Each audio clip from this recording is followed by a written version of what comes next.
Today we're going to focus on how to use the relative pronoun whose in an adjective clause. We use whose in adjective clauses to show a possessive.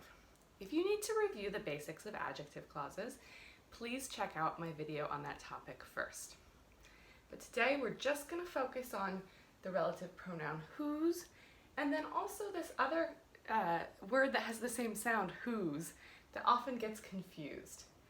This one is our relative pronoun whose, W-H-O-S-E, and this one is a contraction for who is, W-H-O''S, and they have really different uses and meanings, and we're going to see a little bit of that toward the end of the video. But let's start with whose, the relative pronoun. So we're going to start by trying to combine two sentences that have a possessive using the relative pronoun whose. Our first example is, I know an English teacher. His name is Mark. So we're going to look for a noun, like English teacher, and then something that belongs to that person. We can see his name. So we'll use the relative pronoun whose to combine these sentences. We can say, I know an English teacher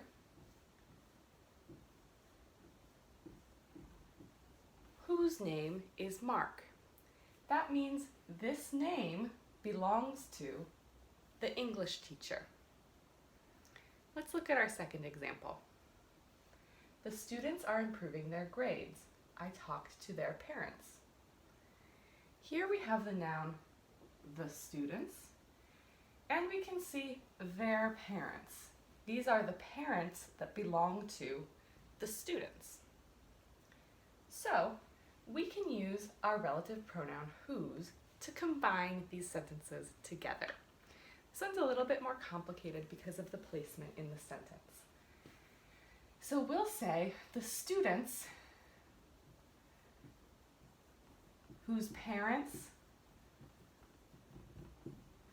I talked to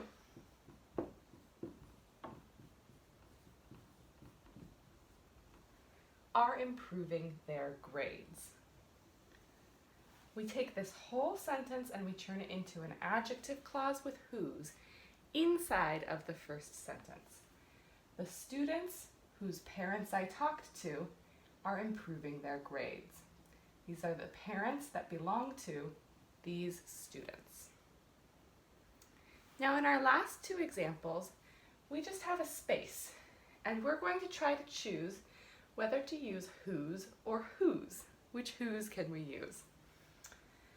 Let's look at the first one. The man whose son was crying tried to comfort him. Now we have to choose. Do we need whose, the possessive relative pronoun, or who is? And we can look and see that after the whose, we have a noun, son. And this son, this boy, belongs to this man. It's his son. So we'll choose our relative pronoun. The man whose son was crying tried to comfort him.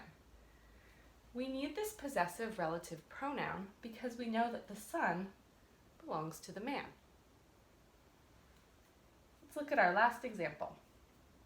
Do you know the doctor who's going to see you today?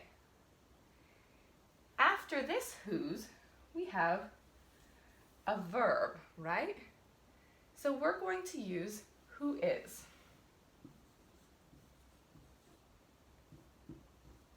Or the contraction whose for short. So in this case, we end up with a present progressive or a be verb with ing verb to create this sort of future form of be going to. Do you know the doctor who is going to see you today? So that's the basic difference between these two forms. One of them shows us a possessive of something that belongs to another person or a thing. And one of them has that be verb, creating the verb structure of the sentence.